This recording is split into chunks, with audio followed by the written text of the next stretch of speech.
In a message to the Canadian public, Her Majesty joined the country on its Day of Truth and Reconciliation. Today is the first time the country will mark its National Day for Truth and Reconciliation.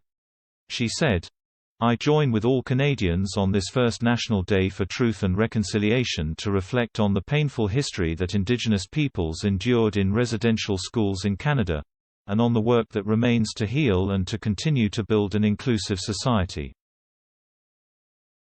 The message was also translated into French on the Royal Family Twitter account. Her Majesty's message was also accompanied by a tweet which read, "Her Majesty the Queen has sent a message to the people of Canada to mark the country's first National Day of Truth and Reconciliation." Following her message to the Canadian public, Royals fans expressed their delight at the Queen's touching tribute. Gloria Lever said, "My deepest respect to Her Majesty the Queen. Thank you on behalf of the country." Rick Cummins simply said, "Bravo."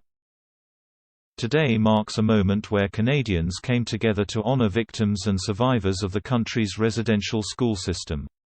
To commemorate those forced to join these schools, Canadians have been urged to wear orange.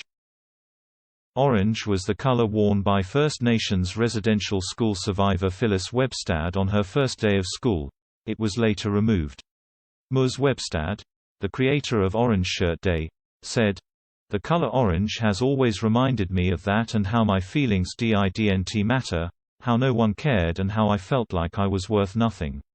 All of us little children were crying and no one cared." The schools were established to forcefully assimilate Indigenous children.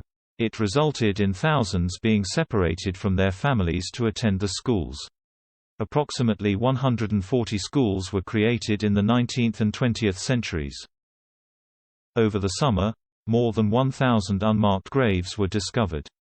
On the eve of the day, a ceremony was held where survivors of the residential system shared their stories of childhood trauma. Justin Trudeau also spoke at the event and told all Canadians to mark the day. The Prime Minister also stated the day was for all Canadians. He said at the event, "Do not tell me, or try to explain, that the National Day of Truth and Reconciliation is a day for Indigenous Canadians. It is a day for all Canadians."